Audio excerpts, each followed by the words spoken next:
Hello दोस्तों, आज हम आप लोगों को बताने जा रहे हैं क्लास 10 की गणित। क्लास 10 की गणित को शुरुआत हम लोग बहुत एकदम शुरू से नहीं कर रहे हैं, एक प्रश्नावली छोड़ करके कर रहे हैं। पहली वाली जो प्रश्नावली थी उसको हम लोग छोड़ करके कर रहे हैं। ठीक, अब प्रश्नावली 2.1 से हम लोग शुरुआत कर रहे हैं। प्रश्नावली 2 क्या है? हमारी बहुपद है। प्रश्नावली जो 2 हमारी है वो क्या है? बहुपद। और 2.1 में हम लोग देखने जा रहे हैं कि बहुपद क्या होता है। तो बहुपद, अब बहुपद हम लोग क्या कहते हैं, बहुपद कैसे होते हैं, किसको कहते हैं हम लोग बहुपद, ये जानना जरूरी है। तो बहुपद किसको कहते हैं, बहुपद किसको कहते हैं? तो बहुपद हम लोग ऐसे किसको कहेंगे कि बहुपद कह रहे हैं? तो ऐसे जो है समीकरण जो क्या रहेंगे, बहुत से पदों से मिलकर के बने रहेंगे, उनको हम लोग क्या कहेंगे? बहुपद कहेंगे। बात समझ में आई? जो बहुत से पदों से मिलकर बने रहेंगे उनको हम लोग बहुपद कहेंगे। बात यहाँ तक क्लियर है? देखो, अब जैसे कि आ गई बात ना, बहुपद तो पता चल गया क्या हो गया, बहुपद तो पता चल गया क्या हो गया। अब देखो बहुपद बनता कैसे है? तो बहुपद दो चीजों से मिलकर के बनता है, एक तो चर से मिलकर के बनता है, एक अचर से मिलकर के बनता है। तो चर में क्या आएगा? वे राशियां जिनका क्या होगा, चर किसको कहेंगे? तो वे जिनका मान हमेशा क्या होगा, बदलता रहता है, उनको हम लोग चर कहते हैं। अचर किसको कहते हैं? तो जिनका मान कभी बदलता नहीं है, निश्चित रहता है, उसी को हम लोग क्या कहते हैं? अचर कहते हैं। तो चर में हमारा क्या आ जाएगा? एक्स वाई जेड, कुछ भी आ सकता है, A B C D E F G H I J K L M, मतलब कि ए बी सी डी में ए से लेकर के जेड तक का कोई भी अक्षर हमारा चर में आ सकता है। लेकिन अचर में हमारी गिनती का जो भी आएगा वो गिनती का ही आएगा, चाहे जैसे 1 है, चाहे 5 है, चाहे 2 है, चाहे 3 है, चाहे 4 है, कुछ भी है गिनती का, वो हमारा सब अचर में ही आएगा। क्यों आएगा? क्या गिनती में 1 की जगह पे 4 लिख सकते हो? कभी नहीं लिख सकते। लेकिन क्या चर के हिसाब से, जैसे कि एक्स है, एक्स की जगह पे तो तुम कुछ भी लिख सकते हो ना, चाहे वाई, चाहे लिख दो जो है 5, चाहे लिख दो 10, कुछ भी लिख सकते हो। तो जिनका मान हमेशा बदलता रहेगा उनको हम लोग क्या कहेंगे? चर। जिनका मान कभी नहीं बदलेगा उनको हम लोग कहेंगे अचर। बात समझ में आई? ठीक, तो अब आप लोग ध्यान से देखो। ठीक है, चर अचर तो बता ही दिए क्या होता है। अब जैसे कि बहुपद बनता कैसे, तो चर जिसमें मिला रहेगा वो बहुपद बनेगा। लेकिन अब देखो कैसे बनेगा, बहुपद कैसे बनाएंगे। देखो, अगर दे बोल दिया है आपको एक चर में बहुपद, क्या बोल दिया? एक चर में बहुपद। तो एक चर में बहुपद मतलब कि उसमें चर की संख्या कितनी होनी चाहिए? एक का होनी चाहिए। चाहे एक्स का ही लेकर के चर पूरा बनना चाहिए, चाहे वाई का ही लेकर के चर बनना चाहिए, चाहे जेड का लेकर के ही चर बनना चाहिए। जैसे कि देखो, एक चर में बहुपद का मतलब हमारा क्या होगा, जैसे कि x square plus 2x plus 1, ये हमारा क्या है? एक चर में बहुपद है। इसमें जब भी चर में लिया गया है कोई चीज, तो उसमें एक ही चीज इसमें ली गई है, चाहे x को लिया गया है, x को लिया गया है। और यहां पे देख लो, जैसे कि y cube plus 3y² plus 2y plus 1। ठीक, यहां पे देखो क्या है, यहां पर भी एक ही चर लिया गया है, केवल y को लिया गया है। लेकिन इसको हम लोग क्या कहेंगे? एक चर में बहुपद, क्योंकि इसमें एक का चर है। देखो y वाले में जब भी हमें दिखाई दे रहा है, y वाले में केवल y दिखाई दे रहा है, z वाले में जो दिखाई दे रहा है तो केवल z दिखाई दे रहा है। लेकिन अगर यही y और z दोनों एक साथ मिल जाएंगे तब हमारा क्या बन जाएगा? दो चर में बहुपद। क्या बन जाएगा? दो चर में बहुपद। तो एक चर में बहुपद क्या होता है, समझ में आया? एक चर में बहुपद क्या होता है, समझ में आया? ऐसा बहुपद जो केवल एक ही चरों से मिलकर के बना होता है उसको एक चर में बहुपद कहते हैं। लिख दे रहे हैं, देखो, ऐसा बहुपद जो केवल एक ही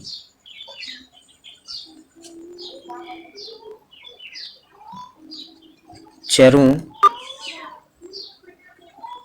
से मिलकर बना होता है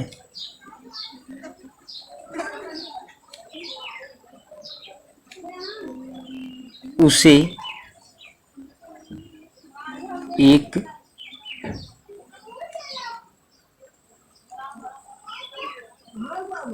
चर में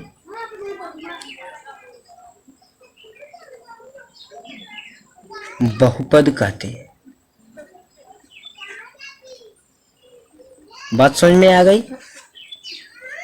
तो क्या हो गया, ऐसा बहुपद जो केवल एक ही चरों से मिलकर के बना होता है उसे हम लोग क्या कहते हैं, एक चर में बहुपद कहते हैं। बात क्लियर है यहां तक? उसके बाद देखो अब आ गया हमारा दो चरों में बहुपद। तो यही बताया ना कि जिसमें दो ठो चर मिले रहेंगे, दो प्रकार के, चाहे एक्स वाई जेड, चाहे एक्स जेड बना दो, एक्स जेड लिख करके चाहे ऐसे लिख दो, y प्लस जेड बराबर ये कर दो, या y प्लस जेड, और ये इधर देखो बराबर में है तो इधर आएगा तो माइनस हो जाएगा, इधर प्लस है तो इधर आके क्या होगा माइनस, तो माइनस ही, ठीक है, बराबर जीरो। ये हमारा क्या हो गया, दो चरों में बहुपद, क्योंकि इसमें दो चर पाए जा रहे हैं। देखो एक x पाया जा रहा है, एक y पाया जा रहा है, तो ऐसा बहुपद हमारा दो चरों में बहुपद होगा। बात समझ में आई क्लियर तरीके से?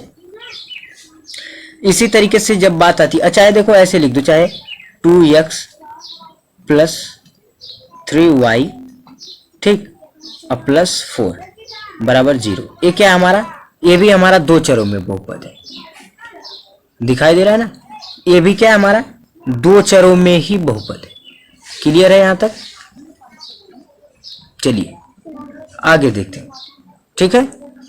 अब देखो दो चरों में बहुपद पता चल गया ना, क्या होगा, सेम परिभाषा इसी की तरह से होगी, ऐसा बहुपद जो दो चरों से मिलकर के बना होता है उसको हम लोग क्या कहते हैं, दो चर में बहुपद कहते हैं। बात समझ में आ गई? उसके बाद देखो अब त्रिचर में बहुपद क्या होता है, तो वही बहुपद क्या होगा, जब तीन पदों से मिलकर के, तीन चरों से मिलकर के बना रहेगा तो उसको त्रिबहुपद कहेंगे। जैसे कि ऐसे लिख दो, 2x plus 4y plus 5z और माइनस 6 बराबर 0, ये क्या हो गया हमारा तीन चरों में बहुपद। बात समझ में आ गई? कोई डाउट नहीं ना? चलिए अब देखते हैं हम लोग अपना चैप्टर। अब चैप्टर कहना क्या चाहता है, ठीक है, बेसिक कॉन्सेप्ट तो जो इसके थे वो क्लियर हो चुके हैं। अब ये चैप्टर क्या कहना चाहता है, चैप्टर की तरफ हम लोग बढ़ते हैं। तो बुक का क्वेश्चन देखते हैं क्या कह रहा है बुक। तो देखिए आपके सामने अब क्वेश्चन है, क्वेश्चन में कह क्या रहा है कि किसी बहुपद, कोई बहुपद यानी किसी बहुपद px के लिए y बराबर px का ग्राफ नीचे आकृति 2.10 में दिया है। प्रत्येक स्थिति में px के शून्यकों की संख्या ज्ञात कीजिए। बात समझ में? देखो कह क्या रहा है, px के लिए y बराबर, px के लिए y बराबर px का ग्राफ नीचे आकृति में दिया गया। देखो ये ग्राफ दे दिया गया सब, ठीक है। अब बोला है कि प्रत्येक स्थिति में, जितने भी ग्राफ हैं हर एक स्थिति में बोला px के शून्यकों की क्या ज्ञात करनी है, हमको संख्या ज्ञात करनी है। तो ये वाली जो रेखा दिखाई दे रही है ना, जो ये टेढ़ी वाली क्या हो गई है, रेखा टेढ़ी वाली गई है कि नहीं, दिखाई दे रही है ना, इधर इस सीधी में गई है, इसमें टेढ़ी में ऐसी गई है, इसमें देखो ऐसे होकर के ऐसे गई है।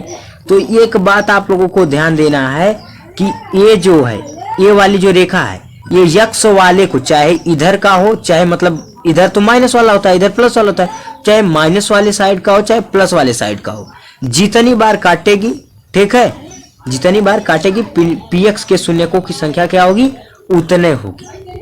अच्छा इसमें बताओ आप लोग कितनी बार y को काट रहा है, एक को बार नहीं काट रहा है ना, तो इसमें px के शून्यकों की संख्या कितनी होगी, शून्य होगी। इसमें px के शून्यकों की संख्या कितनी होगी, शून्य होगी। इसमें देखो कितनी बार काट रहा है, देखो यहां से ऐसा है, ये एक बार काट रहा है, कितनी बार काट रहा है, एक बार, तो px के शून्यकों की संख्या एक हो जाएगी। इसमें देखो कितनी बार काट रहा है, एक बार यहाँ पे काट रहा है, फिर यहाँ से आके यहाँ पे एक बार काट रहा है, फिर इधर जाके एक बार काट रहा है, 3 बार काट रहा है। तो इस वाले में px के शून्यकों की संख्या कितनी हो जाएगी, 3, ठीक। इस वाले में देखो कितनी बार काट रहा है, 2 बार काट रहा है ना, एक बार यहाँ पे एक बार यहाँ पे काट रहा है, तो इसमें px के शून्यकों की संख्या कितनी हो जाएगी, इसमें px के शून्यकों की संख्या 2 हो जाएगी। इस वाले में कितनी बार काट रहा है, देखो एक बार यहाँ, एक बार यहाँ, एक बार यहाँ, एक बार यहाँ, ठीक है। तो इसमें px के शून्यकों की संख्या कितनी हो जाएगी, 4 हो जाएगी। 4 बार काट रहा है ना, एक बार यहाँ, एक बार यहाँ, एक बार यहाँ, एक बार यहाँ, 4 बार काट रहा है, तो px के शून्यकों की संख्या 4 हो जाएगी। बात समझ में आ रही है ना, स्पष्ट तरीके से, कोई डाउट नहीं है ना इसमें? जो भी डाउट होगा आप तुरंत कमेंट करना, हम उसको क्लियर कर देंगे पूरा अच्छे तरीके से। डिस्क्रिप्शन में आपको हमारा जो है व्हाट्सएप नंबर मिलेगा, आप उस पर भी मैसेज करके क्वेश्चन को पूछ सकते हैं। ठीक, देखिए अब इस वाले में देखें तो इस आकृति में कितनी बार बताओ आप लोग काट रहा है? एक बार काट रहा है, एक बार यहां पे टच कर रहा है, एक बार यहां पे टच कर रहा है। ठीक, तो कितनी बार टच हो रहा है? 3 बार टच हो रहा है ना। तो इसमें भी px के शून्यकों की संख्या कितनी हो जाएगी? 3 हो जाएगी। बात स्पष्ट है, क्लियर है ना पूरी तरीके से? ठीक, तो बस अब पहली प्रश्नावली जो हमारी थी एक खत्म हो चुकी। तो आप लोग क्या क्या समझ चुके हैं? आप लोग समझ चुके हैं कि बहुपद किसे कहते हैं। ठीक, उसके बाद एक चर में बहुपद क्या होता है, एक चर में बहुपद क्या होता है, 2 चर में बहुपद क्या होता है, 3 चर में बहुपद क्या होता है। ठीक, उसी तरीके से आप खुद से ही परिभाषा बना सकते हैं कि 4 चर में बहुपद क्या होता है, 5 चर में बहुपद क्या होता है, आप खुद से अब बता सकते हैं, इसमें कोई डाउट वाली बात नहीं है। 4 चर में बहुपद का क्या होगा, वे ऐसा बहुपद जो 4 पदों 4 चरों से मिलकर के बना होता है उसको 4 चर में बहुपद कहते हैं। 5 चर में बहुपद ऐसा बहुपद जो 5 चरों से मिलकर के बनता है उसको 5 चर में बहुपद कहते हैं। बात खत्म, कोई डाउट इसमें कुछ नहीं, सिंपल है। ठीक, अब हम इसके बाद बढ़ रहे हैं अगली प्रश्नावली की तरफ, प्रश्नावली 2.2 की तरफ। ठीक है, हेलो दोस्तों, देखो दे दिया है क्या, हमें बहुपद दे दिया है। क्या दिया है हमको? बहुपद दे दिया है। बहुपद दिया, क्या दिया है? लिखा है निम्न द्विघात बहुपदों के शून्यक ज्ञात कीजिए और शून्यकों तथा गुणांकों के बीच के संबंध के सत्यता की क्या कीजिए, जांच कीजिए। ठीक, शून्यकों के गुणांकों तथा उनके शून्यक का जो गुणांक है, ठीक, उनके बीच जो संबंध आ रहा है उसकी सत्यता की हमको क्या करना है, जांच करना है। तो सबसे पहले हमको क्या ज्ञात करना, शून्य ज्ञात करना। शून्य ज्ञात कैसे करेंगे? बहुत ही सिंपल तरीके से आप लोगों को हम समझा रहे हैं। ठीक है, तो आप लोग अब देखिए स्क्रीन पर, आप लोगों को हम बहुत ही सिंपल तरीके से, बहुत ही अच्छी लैंग्वेज में, बहुत ही इजी तरीके से आप लोगों को समझा रहे हैं। आप लोग क्वेश्चन को देख लीजिए अच्छे से। ठीक, चलिए देखते हैं। अब हमारे सामने जो है जो क्वेश्चन हमको सॉल्व करने हैं वो सारे क्वेश्चन है। अब शून्य को कैसे हम ज्ञात करते हैं, देखो पहला क्वेश्चन बता दे रहे हैं, दूसरा वाला बता दे रहे हैं और लास्ट वाला बता दे रहे हैं। जो क्वेश्चन आप लोगों का बीच में नहीं लगेगा, टोटल जो है 6 क्वेश्चन था, 3 ठो बता दे रहे हैं, 3 ठो आप लोग प्रयास करिएगा। जो नहीं लगेगा आप लोग कमेंट कर दीजिएगा, हम उसको फिर बता देंगे। ठीक है, तो देखिए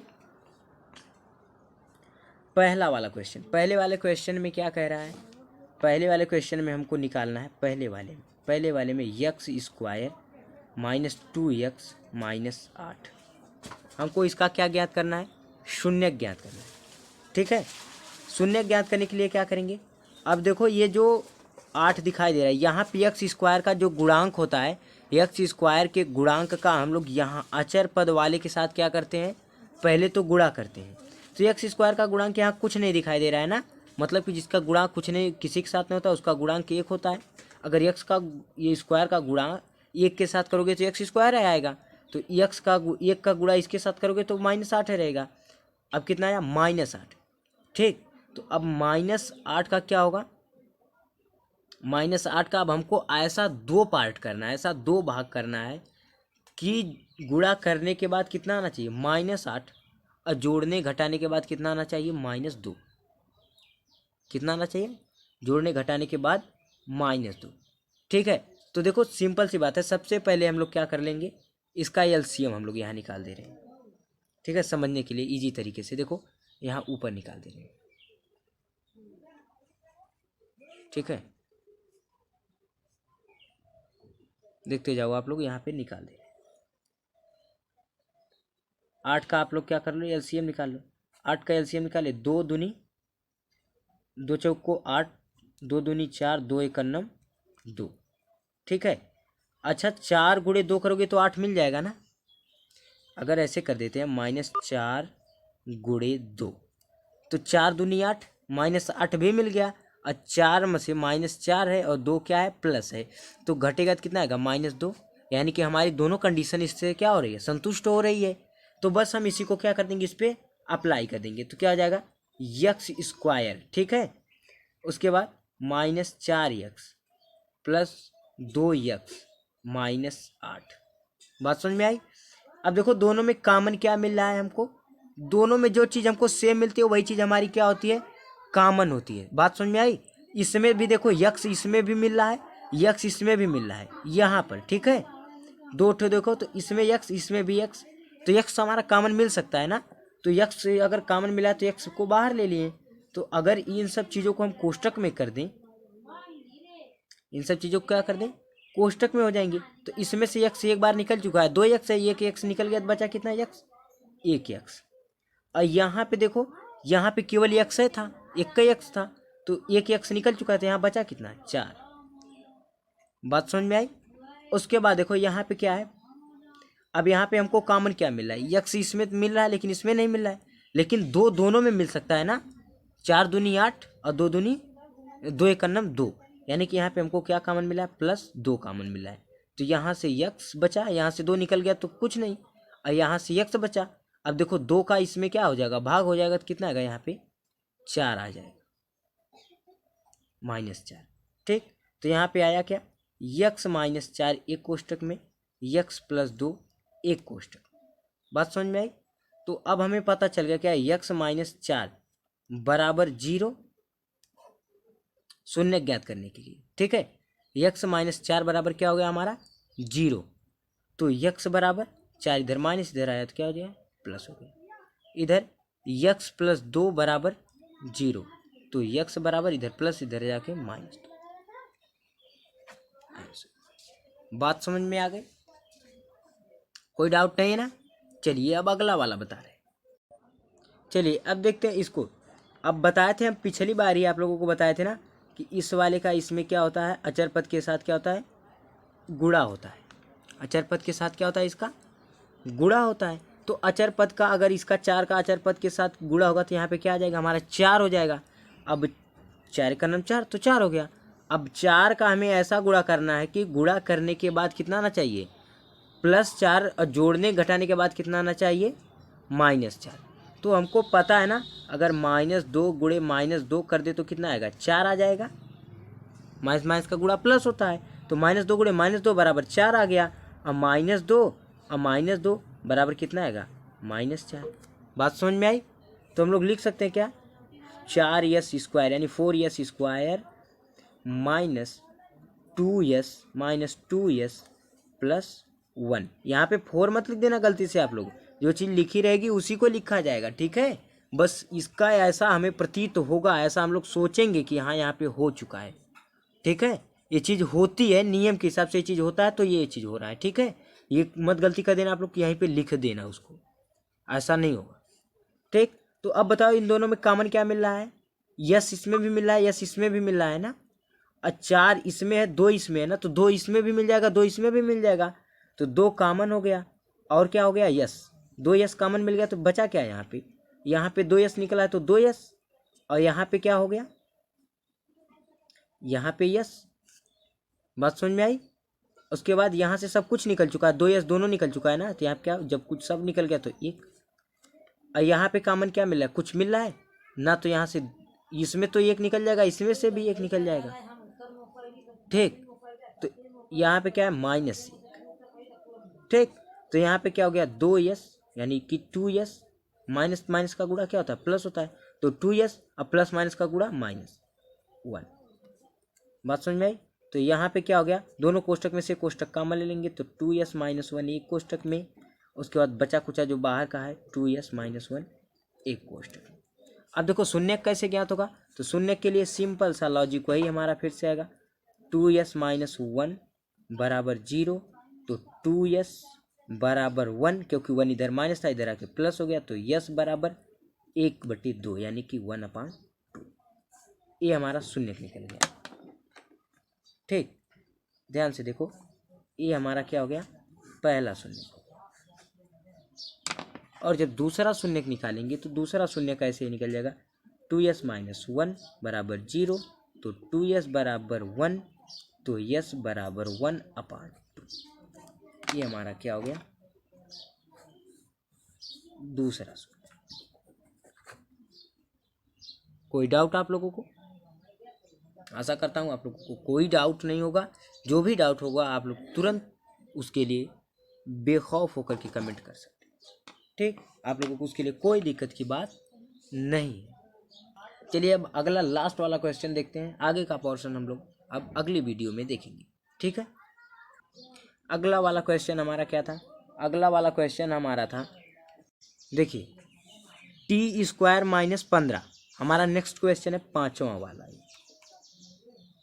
ठीक है, ये क्या है? पांचवा वाला क्वेश्चन है। t² - 15, अगर t के ऊपर से स्क्वायर को हटाओ तो ये क्या होगा? करड़ी में हो जाएगा। तो हम लोग t बराबर लिख सकते हैं, जो 15 हमारा ये क्या है? करड़ी में आ जाएगा ना। देखो या सिंपल सी देखो, t² बराबर एक 15, इधर क्या था? प्लस था, उधर जाके क्या हो गया हमारा? सॉरी, इधर माइनस था, इधर जाके क्या हो गया? 15 हो गया। तो t² बराबर हमारा क्या आ गया? 15। तो t पर से अगर हम लोग स्क्वायर को हटा दें तो t बराबर कितना आएगा हमारा? करड़ी में 15 हो जाएगा। करड़ी में क्या हो जाएगा? 15।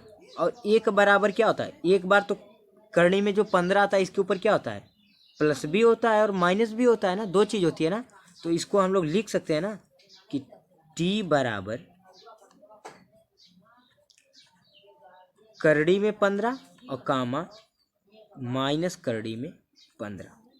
ठीक, पहला शून्य करड़ी में 15, दूसरा माइनस करड़ी में 15, यही हमारा क्या होगा? आंसर होगा। ठीक है, आगे की चीज़ों को हम कल आप लोगों को बहुत विस्तार से बताएंगे अगली क्लास में। ठीक है, और जो चीज़ नहीं समझ में आएगी आप लोग कमेंट उसके लिए कर दीजिएगा। ठीक है, आप लोगों का कमेंट ही बहुत बड़ी बात होती है। चलिए ठीक है, तो आगे की चीज़ों के लिए आप लोग बने रहिएगा।